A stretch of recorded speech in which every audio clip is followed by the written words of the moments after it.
मीच एक असा मुख्यमंत्री आहे की मला नेहमी कसरत करावी लागते. मागच्या टर्म मध्ये तीच परिस्थिती होते, याही टर्म मध्ये तीच परिस्थिती की जे बुडीत त्याला कर्ज म्हणतो आपण, की ज्याच्यामध्ये पैसे वसूल होतच नाहीत आणि त्यामुळे ते सगळे पैसे बँकेला आपल्या कर्जामध्ये दाखवावे लागतात. परंतु आपल्या बँकेचा व्यवहार एवढा उत्तम चाललेला आहे आपण की एनपीए आपण 0% ठेवलेला आहे, 0 एनपीए. सहकारामधला हा एक आदर्श आहे.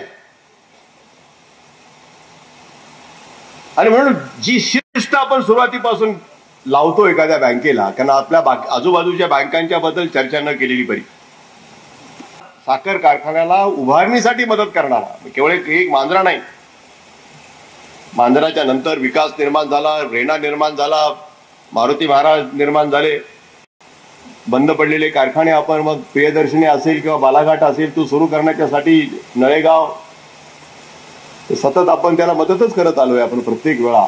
निलंगेकरांचा कारखाना असेल, किल्लारी असेल, या सर्व साखर कारखान्याला मदत करण्याचं काम हे या बँकेने केलं. असं नाही ठरवलं की केवळ मांजरात चालला पाहिजे आणि बाकीचे बंद पडले पाहिजे, हा उद्देश ठेवला नाही.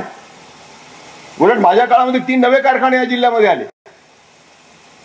जे सुरू होऊ शकत नव्हते ते प्रियदर्शनी आणि बालाघाट आपण सुरू करू शकलो. त्याला आपण मोठ्या प्रमाणामध्ये पैसा आपण उपलब्ध करून दिला. आज ऊसाचं मोठं क्षेत्र या जिल्ह्यामध्ये वाढलं. गेले 2 वर्षामध्ये आपल्याला अतिरिक्त ऊस शिल्लक राहिला आणि महाराष्ट्रामध्ये सर्वात जास्त उभ्या राहिलेल्या ऊसाला पेमेंट करण्याचं काम या जिल्ह्यामध्ये घडलं. त्यामुळे पीक नाही आलं तरी पैसे. त्यामुळं मूळ शेतकऱ्याची जी चिंता आहे की माझं उद्या काय होईल, ही चिंता दूर करण्याचं काम आपण केलं. तुम्ही कष्ट करत राहा, तुम्ही मेहनत करत राहा, अधिक पिकवा, सरकार मदत करेल.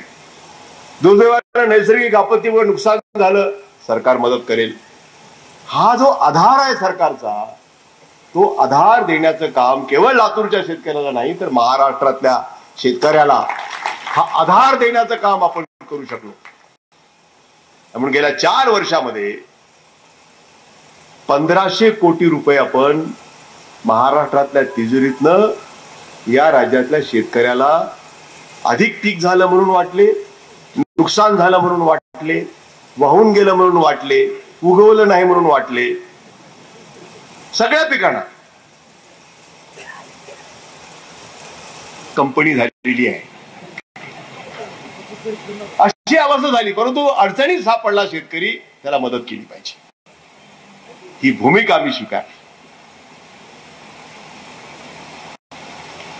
तातडीनं मदत झाली पाहिजे. अशा प्रकारचे अनेक निर्णय गेल्या 4 वर्षामध्ये राज्य सरकारने केलेले आहेत, शेतकऱ्यांच्या हिताचे, शेतकऱ्यांच्या कल्याणाचे. कारखान्याने 4 वर्ष पूर्ण परंतु महात्मा गांधींचा आदर्श आमच्या समोर असल्यामुळे तो आदर्श समोर ठेवून आपल्या सर्वांच्या आशीर्वादानं, ईश्वराच्या कृपेनं आणि आमच्या नेत्या श्रीमती सोनिया गांधी यांच्या मर्जीनं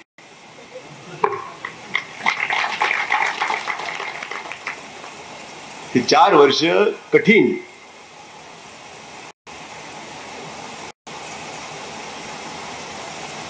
कारण काहीच सोयीचं नाही, सगळंच गैरसोयीचं.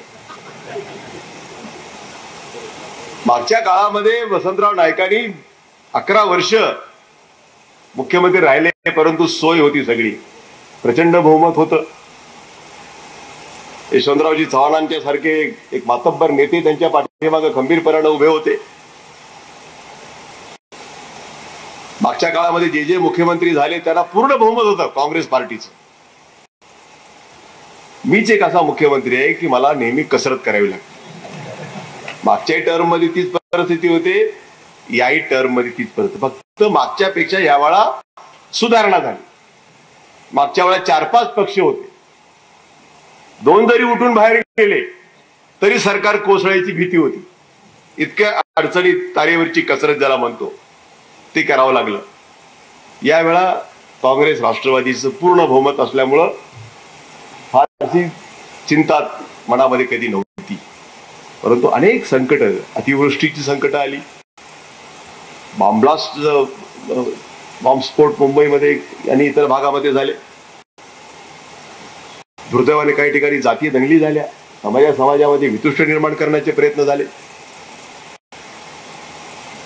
नैसर्गिक संकट आली, शेतकरी अडचणीत आले. या सगळ्या अडचणीवर मात करत यशस्वीपणाने आपण 4 वर्ष पूर्ण केले. अडचणीत होतं राज्य, आर्थिकदृष्ट्या मी अडचणीत होतो, ती अडचण आपली दूर झाली. गेल्या वर्षीचं आमचं वार्षिक बजेट 25,000 कोटीचं आहे आणि यामध्ये प्रामुख्यानं आम्ही शेतकरी, शेतमजूर, मागासवर्गीय, आदिवासी, ओबीसी या वर्गाला लक्षामध्ये ठेवून झोपडपट्टीमध्ये राहणारे सामान्य माणसं, गरीब माणसं, ज्याला आम आदमी म्हणतो, त्या आम आदमीच्या कल्याणाच्या अनेक योजना आपण या राज्यामध्ये राबवण्याचा प्रामाणिकपणे प्रयत्न केलेला आहे. कर्जमाफीचा फायदा महाराष्ट्राला झाला, जवळपास 9-9.5 हजार कोटी रुपये मिळाले. आपली बँक उत्तम चालल्यामुळं काय झालं तुम्हाला एकदम चूक झाली म्हटली आमची. आम्ही शेतकऱ्याकडनं मेळावे घेतले, वसुलीचे मेळावे घेतले, लोकांनी आम्हाला फेटे बांधले, जेवण दिलं, पैसे दिले, वसुली वेळेवर दिली, याची आम्हाला शिक्षा मिळाली म्हणाले. सगळ्यात कमी पैसे आम्हाला 100 कोटी काहीतरी मिळाले. 76 म्हणजे चांगलं काम केलं, वेळेवर वसूल केले, फायदा मिळाला नाही. आता महाराष्ट्रामधल्या सगळ्या लोकांनी आता आम्हाला सांगितलंय, म्हणून आता आम्ही ज्या लोकांनी वेळेवर पैसे भरलेले आहेत त्यांच्यासाठी निर्णय आम्ही आता करतोय. आता जरी आपल्या बँकेला जास्त पैसे मिळतील अशी अपेक्षा करायला काही हरकत नाही.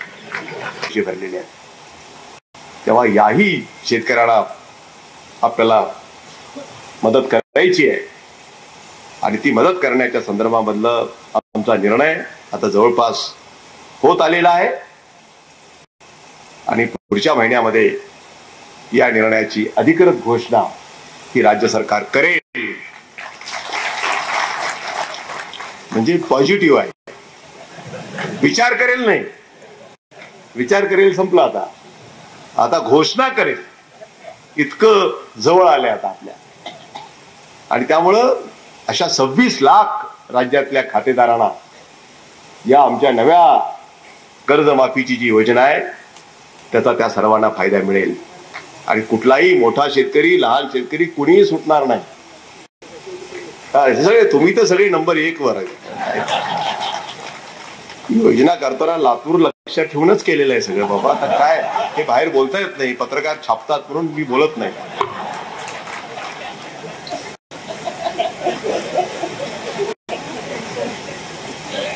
आज मागासवर्गीयाच्या कल्याणाचं आमचं बजेट 2300 कोटीचं आहे, जे 600 कोटी होतं. मी पहिल्यांदा मुख्यमंत्री झालो तेव्हा 600 कोटी होतं, आज ते 2300 कोटी झालेलं आहे.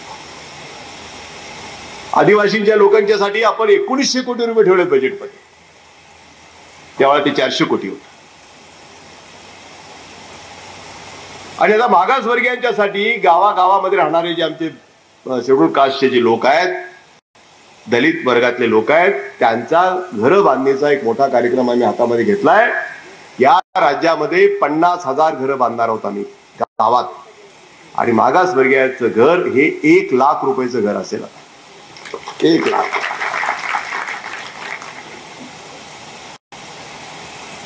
कालच आम्ही निर्णय घेतला की शहरामध्ये सुद्धा किंमत त्या 80,000 परवडत नाही, म्हणून गॅप जो आहे जवळपास ते गॅप भरून देण्याचा निर्णय सुद्धा काल आम्ही घेतला.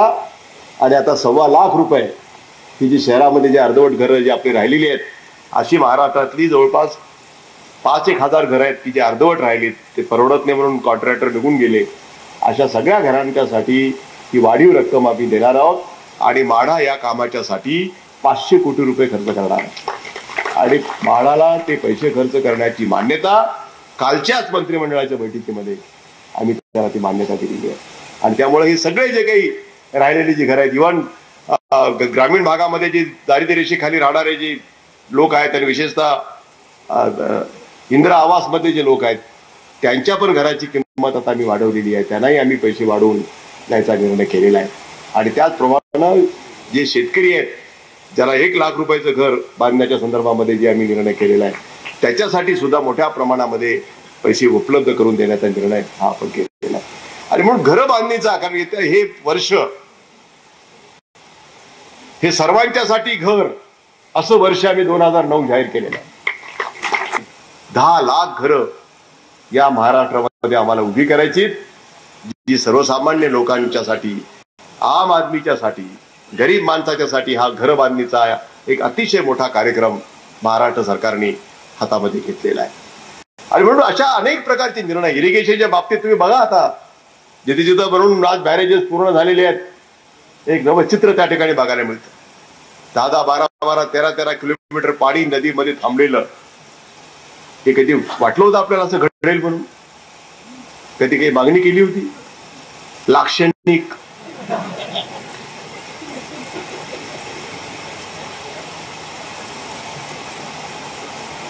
पण आम्ही ठरवलंय की काही तुम्हाला करायची गरज नाही. तुम्हाला फक्त एकच करायचं, बटन दाबायचं बस. एकदा बटन दाबलं की बाकीचं काही विचारायचं नाही, काय नाही. 5 वर्ष मोजून घ्यायचं. अशी सोय महाराष्ट्रामध्ये कुठेही नाही, ती फक्त लातूरमध्ये आहे. हे मी तुम्हाला सांगू इच्छितो.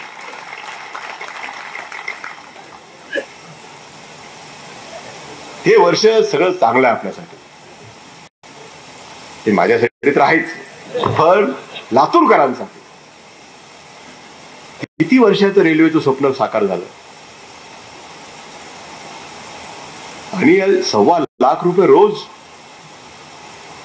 ही रेल्वे सुरू होत नव्हती. पैसे मिळणार नाहीत, कुणी बसणार नाही म्हणून, आर्थिकदृष्ट्या परवडत नाही असे हिशोब सांगत होते आम्हाला. पण आज 1,500 लोक येतात जातात.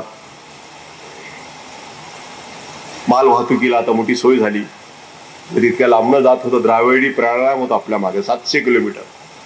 700 वरनं एकदम 500 किलोमीटर आलो आपण. किती मोठी सोय झाली. आणि गेल्या वर्षी त्या माल वाहतुकीमधून 50 कोटी मिळाले रेल्वेला.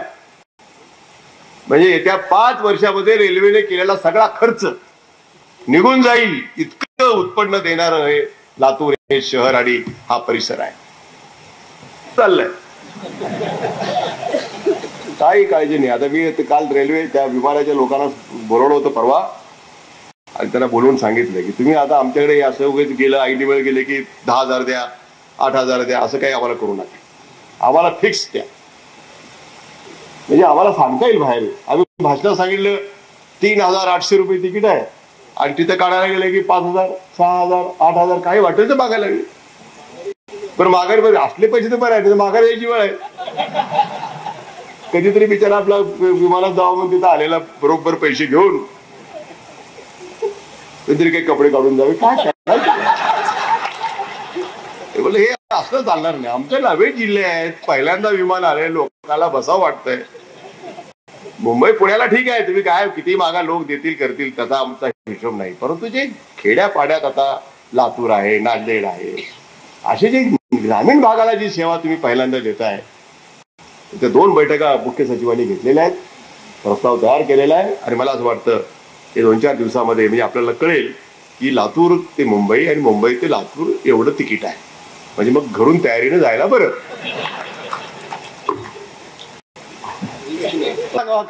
बाकी ठीक आहे, इतर ठिकाणी आम्ही काही सांगू. जे कोणी ग्रामीण, आम्ही आता नाशिकला सेवा सुरू होती आहे, सोलापूरला सुरू होणार आहे, तिकडे अकोल्याला आम्ही सुरू करणार आहोत, कोल्हापूर तर सुरू आहेच. पण ते त्यांचं गणित वेगळं आहे, विमान कंपनीचं गणित वेगळं आहे. अगोदर काढलं तर कमी तिकीट आहे, त्यालाच वाटतं की जेव्हा आयत्या वेळी चाललाय ना, मग अर्जंट असेल, मग ह्याला सोडता कामा नये. ती त्यांचं गणित आहे. आणि ते बरोबर आहे. तर आयत्या वेळी जायचं असताना, कारण त्याला ऍडव्हान्स मध्ये असं तर अगोदर 4 दिवस तिकीट काढेल, तेव्हा मला तर जायचंय. पण त्याला अर्जंट जायचं, त्या तो काही ते अडचणीत आहे, मुद्दाम निघालाय, त्याला तर परत तर जाणार नाही अशी त्याला खात्री आहे. ती पुण्याची, मुंबईची. लातूरची कशी घेऊ शकता तुम्ही? लातूरमध्येही रिस्क आहे आमच्यासाठी. म्हणून जे काही तुमचं तिकीट असेल ते आम्हाला सांगा, तेवढे पैसे आम्ही तुम्हाला द्यायला तयार आहोत. त्याला आम्ही आता तयार केलंय. एक 2-4 दिवसामध्ये तोही निर्णय आपला नक्की होऊन ते सेवा सुरू करणार आहेत. आणि इतका चांगला रिस्पॉन्स तुम्ही दिलाय, त्याला कल्पना पण नव्हती. तर 30-40 लोक बसून रोज जात आहेत विमानामध्ये. त्यांच्या हिशोबाने उत्तम चाललेलं आहे असं त्यांनी रिपोर्ट आम्हाला दिलेला आहे. आणि म्हणून अशी एक सेवा यावर्षी सुरू झाली. रेल्वे आपली सुरू झाली. बॅरेजेस 3-4 आता जवळपास होता, मराठवाड्याकडे आणण्याचा आपण प्रयत्न केलेला आहे. आणि राज्य म्हणून मोठ्या प्रमाणामध्ये राज्यामध्ये गुंतवणूक आली पाहिजे. 1,35,000 कोटीची गुंतवणूक महाराष्ट्रामध्ये आली गेल्या 4 वर्षामध्ये. 1,35,000 कोटी. मोठ्या प्रमाणामध्ये उद्योग उभे राहत आहेत. आता ठीक आहे, मधल्या काळामध्ये थोडंसं फार परिणाम आपल्याकडं होण्याची शक्यता नाकारता येत नाही. परंतु आपल्याकडं मिक्स इकॉनॉमी असल्यामुळं, एकदम भांडवलदारी आपल्याकडे व्यवस्था नाही आहे. आपल्याकडं भांडवलदार अधिक स्थानिक यांची व्यवस्था असल्यामुळं तो फटका आम्हाला फारसा बसणार नाही. आणि म्हणून आज एका बाजूला मंदी आल्यामुळे दर कमी झाले, सिमेंटचे भाव खाली आले, स्टीलचे भाव खाली आले, जे बांधकामामध्ये फार मोठ्या अडचणी निर्माण झाल्या. किती मोर्चे निघायचे, काळा हायब्रिड घ्या म्हणून सारखे मोर्चे, 100 रुपये अशी आपली अवस्था होती. आज 800 रुपये. त्याच्या आधार किमती वाढवल्या. आधार किमती वाढवल्याचा अर्थ असा होतो की त्या आधार किमतीपेक्षा जर खाली किंमत आली तर सरकारला ते विकत घ्यावं लागतं. त्याच्या खाली शेतकऱ्याचं नुकसान होणार नाही, म्हणून त्या आधार किमतीला महत्व आहे. जबाबदारी आहे सरकारची. जर समजा 800 रुपये भाव हायब्रिडला जाहीर केला आणि उद्या 700 रुपये बाजारात आला तर सरकारला केंद्र उभं करावं लागतं आणि केंद्रावर ते 800 रुपयांनी खरेदी करावी लागते. ही आधार किंमत शेतकऱ्याला पहिल्यांदा चांगल्या किमती मिळायला पाहिजेत. कारण तो राबतो सगळं. कारण फर्टिलायझरच्या किमती वाढल्या, औषधाच्या किमती वाढल्या, शेतामध्ये काम करणाऱ्या मजुराची मजुरी वाढली, सगळे दर वाढले. या सगळ्यावर सामोरं जाण्याच्यासाठी म्हणून एक अतिशय चांगला निर्णय पहिल्यांदा देश पातळीवर झाला. त्याचा फायदा आपल्या राज्यालाही होतोय. 4 वर्षामध्ये आम्ही प्रयत्न करूनही एका क्षेत्रामध्ये आम्ही अजूनही मागे आहोत. ते म्हणजे विजेच्या क्षेत्रामध्ये. लोड शेडिंग हा जो आज शेतकरी त्रस्त आहे महाराष्ट्रामध्ये, तो रागावला आमच्यावर, हे आम्ही मान्यच करतो. परंतु गेल्या 4 वर्षामध्ये आम्ही 2000 मेगावॉटची भर टाकली पहिल्यांदा, जी मागच्या 10 वर्षात कधी झाली नव्हती. पहिल्यांदा 2000 मेगावॉट आम्ही वाढ केली. परंतु मागणी म्हणजे डिमांड अँड सप्लाय म्हणतो ना, मागणी एवढी मोठी आहे की त्या मागणीला आम्हाला सामोरं जाता येत नाही. प्रत्येक वर्षी महाराष्ट्रामध्ये 1.25 लाख नवीन कृषी पंपांना आम्ही कनेक्शन देतो. वीज तेवढीच आहे, तर मागणी मोठी आहे. आम्ही शेतकऱ्याला नवीन कनेक्शन द्यायचे नाहीत असं म्हटलं तर शेतकरी काही थांबत नाहीत. आकडे चालूच आहेत. आकडे टाकायचं काम काही थांबत नाही. त्यामुळे कनेक्शन नाही दिलं तर आकडे टाकून वीज घेतात. त्यामुळं त्याला कनेक्शन देणं भाग आहे. नवे नवे उद्योग येतात. वीज नाही म्हणून तुम्ही आमच्या राज्यात येऊ नका असे आम्हाला म्हणता येत नाही. अशी सगळ्या बाजूनी राज्य सरकारची थोडीशी अडचण झालेली आहे. घेतलेला आहे. पण 2012 म्हणजे आणखी 2-3 वर्ष आपल्याला ही कळ थोडीशी सोसावी लागेल. पण 2012 पर्यंत जे प्लॅनिंग आज आम्ही केलंय ते जर व्यवस्थितपणाने आम्ही पुढे गेलो तर पुन्हा एकदा आम्ही 0 लोड शेडिंग म्हणजे कसलंही लोड शेडिंग असणार नाही, ते चित्र या राज्यामध्ये निर्माण झाल्याशिवाय राहणार नाही. हे पण मी तुम्हाला, म्हणजे असं नाही की आता हे असं कायमच राहील असं नाही आहे. परिस्थिती अडचणीची आहे. जे काही 7-8 तास वीज आपल्याला मिळते, फक्त एकच आहे की ती नीट मिळाली पाहिजे, वेळेवर मिळाली पाहिजे. या संदर्भामध्ये आम्ही कालच मंत्रिमंडळामध्ये फार मोठी चर्चा आम्ही केली. पुन्हा आम्ही त्या लोकांना घेऊन बसणार आहोत. की जे आहे ते नीट वाटलं तरी चालेल. रात्री 2 वाजता जर आलं तर कुठं जाणार कोण शेतामध्ये? दिवसा तर वेळ नसतोच, म्हणजे इतर पुष्कळ कामं असल्यामुळं रात्री 2 वाजता काही काही ठिकाणी वीज जाते आणि मग लोकांना असं वाटतं की लेबर मिळत नाही त्यावेळा. म्हणून आम्ही जे टाइम टेबल आहे तो टाइम टेबल कसा आम्हाला नीट सुधारता येईल आणि किमान 8 तास वीज त्या शेतकऱ्याला मिळाली पाहिजे, म्हणजे शेतीचं जे काही पाणी भरण करायचंय त्याला तेवढी तरी किमान वेळेवर मिळाली पाहिजे. अशा प्रकारचं टाइम टेबल आम्ही व्यवस्थितपणे आखतोय. पुढच्या वर्षापर्यंत काही वीज आमच्याकडे जे आता प्रकल्प पूर्ण होत आहेत त्याच्यातलं वीज आम्हाला मिळणार आहे. आणि म्हणून मांजरा कारखाने सुद्धा आज निर्णय जाहीर केलेला आहे महत्वाचा, की वीज निर्मितीच्या क्षेत्रामध्ये आता मांजरा कारखाना सुद्धा उतरतोय आणि याच वर्षी सुरुवात जर केली तर किमान 1 वर्षभरामध्ये ही वीज आपल्याला उपलब्ध होऊ शकते. इतक्या गतीनं जर आम्ही काही पावलं जर उचलली तर आपण आपल्या कारखान्याच्या वतीनं सुद्धा मोठ्या प्रमाणामध्ये वीज आपण निर्माण करू. ती वीज आपण वीज कंपनीला विकू, त्या वीज कंपनीकडनं आपल्याला पैसे मिळतील आणि ते पैसे पुन्हा ऊसाच्या भावामुळं तुमच्याकडे येतील. म्हणजे आणखी वाढेल भाव, कारण तर पैसे येतातच. डिस्टलरीचे अल्कोहोल विकून त्याचे पैसे येतात, उद्या वीज विकल्यानंतर सुद्धा पैसे येतील आणि किमान 50 ते 60 रुपये टनाला जास्त हे वीज विकल्यामुळे आपल्याला मिळू शकतात. आणि म्हणून वीज निर्मिती ही तुमच्या हिताची आहे, तुम्हाला 2 पैसे भाव अधिक मिळण्यासाठी आहे आणि विजेची गरज भागवण्यासाठी प्रत्येक साखर कारखान्याने पुढाकार. आणि आम्ही आता निर्णय घेतला महाराष्ट्र सरकारने की जो साखर कारखाना वीज निर्मितीच्या क्षेत्रामध्ये पुढे येईल त्याला 10 वर्ष साखरेवरचा परचेस टॅक्स माफ. 10 वर्ष हा निर्णय केला महाराष्ट्र सरकारने प्रोत्साहन देण्यासाठी. विजेची गरज आहे आणि महाराष्ट्रातल्या सगळ्या साखर कारखाने वीज निर्माण करायचा निर्णय घेतला तर सगळे मिळून 1200 मेगावॉट वीज तयार होऊ शकते आणि लवकर होऊ शकते. कोळशावर आधारित वीज तयार व्हायला फार वेळ लागतो. चला आता मुरुड पर्यंत जायची वेळ आलेली आहे. इतकं लांब आता वाढत चाललंय लातूर. उद्योग मोठ्या प्रमाणामध्ये यायला तयार आहेत आणि लातूर आता पुढच्या काळामध्ये आपल्याला खूप संधी आहे, कारण रेल्वे झाली, विमान झालं आणि आता जर जागा आपण जर उपलब्ध करून दिली तर मोठ्या प्रमाणामध्ये आपल्याला उद्योग इथे मिळू शकतात. म्हणून वीज निर्मितीच्या कामाला प्रोत्साहन देण्यासाठी राज्य सरकारने हा निर्णय केलेला आहे. आणि त्याचा एक फायदा हा केवळ कारखान्याला फायदा नाही, तुम्हाला फायदा आहे, सभासदाला. ते पैसे पण तुमच्या ऊसाच्या दरामध्ये ऍड होणार, वाढणार शकतो. अशा पद्धतीचे अनेक उपक्रम हे मांजरा कारखान्याने हातामध्ये घेतलेले आहेत आणि मला असं वाटतं की आदर्श कारखाना, सर्वांना बरोबर घेऊन जाणारा कारखाना, राजकारण न करणारा कारखाना, विरोधकांचा छळ न करणारा कारखाना हे महत्वाचं आहे. नाही तर साखर कारखान्याने म्हणजे एवढा छळ केलेला आहे. मला माझ्याकडे अनेक उदाहरणं आहेत. गांधीजींचं तत्वज्ञान स्वीकारल्यामुळं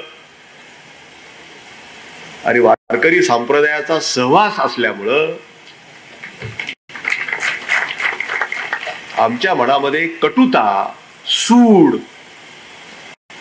बघून घेतो ही भाषा आम्ही कधी स्वीकारली नाही आणि स्वीकारणार नाही. पण चांगुलपणाचे सुद्धा त्याचे पण तोटे असतात. परंतु ते तोटे जरी असले ते क्षणभरचे तोटे असतात, पण तो चांगुलपणाचा आयुष्यभर फायदा असतो. तो आयुष्यभर फायदा असतो आणि म्हणून आयुष्यभराचा फायद्याचा विचार आपण केला पाहिजे. आणि म्हणून आपल्या सर्वांना जे चांगलं चाललंय त्याला चांगलं म्हणण्याचं सुद्धा दानत ही आपल्यामध्ये निश्चितपणाने असली पाहिजे. म्हणण्याची सुद्धा दानत तुमच्यामध्ये असली पाहिजे. चुकीचं घडत असेल तर आम्ही काही सांगून उपयोग नसतो, परंतु जर चांगलं चाललं असेल तर जी परंपरा गेली अनेक वर्ष आपण जपली या कारखान्याने, ती उद्याच्या येणाऱ्या निवडणुकीमध्ये सुद्धा ती परंपरा जपण्याचं काम आपल्या पैकी सर्वांच्याकडनं झालं पाहिजे. कुणाच्या मनामध्ये असतं असं कसं जाऊ द्यायचं, अवघड जरा आडवावं तर लागतं की नाही. सांगितलं पाहिजे बाबा रे, हे तुझ्या वैयक्तिक काही जरी मत असलं तरी आम्हा शेतकऱ्याच्या फायद्याचं नाही. तू या भानगडीत पडू नको. लढायचंच असेल तर बाकीच्या निवडणुका आहेत, तो खुशाल लढ, असं अशा लोकांना आपण सांगितलं पाहिजे. कारण हे काय माझ्या वैयक्तिक हितासाठी बोलत नाही, एवढ्यासाठी की एक परंपरा आहे. हे काय आम्ही काय निवडणुकीला घाबरलोय, आता आपलं कसं होईल, असा कुणी गैरअर्थ त्याच्यातून काढू नये. निवडणूक झाल्या, आपण बघितलंय, झाल्याने त्याचा भाग नाही. सगळा बिनविरोध झाला, एक गट राहिला, त्या गटात निवडणूक करून बघितली आपण. काय वैजनाथराव बघितलं की नाही. आणि निवडणूक काढायची असेल तर आपण नेहमीच हे लक्षात ठेवलं पाहिजे की धनंजयच्या गटात करावी, वाटलंच तर, पण तसं करू नका. सांगायचा उद्देश माझा हा खड्डा आहे, कशाला पडायचं, माहिती असून कुणी करू नये. म्हणून आपल्यापैकी सर्वांना माझी विनंती आहे की उद्याच्या येणाऱ्या केव्हा ज्या निवडणुका लागतील तेव्हा मांजरा कारखान्याची परंपरा हे लक्षात घेऊन आपण जे काही संचालक मंडळ आम्ही ठरवू त्याला तुम्ही आशीर्वाद द्यावा, अशा प्रकारची विनंती मी आपल्याला करणार. जे गारमेंट कपडे शिवायचं काम इथं होत आहे आणि महिलांना रोजगार मिळणार आहे, महिलांना कपडे शिवायचं, हे कपडे शिवून डायरेक्ट परदेशी जाणार आहेत. लातूरचे कपडे लंडन मध्ये मिळतील तुम्हाला, त्यामुळे लंडन मध्ये जाऊन शर्ट घेऊ नका, नाही तर पुन्हा परत आणणार आणि इथे मेड इन लातूर असं होईल. होत आहे. आणि जवळपास 1000 महिलांना काम तिथे मिळणार आहे. ते पण काम आता सुरू होत आहे.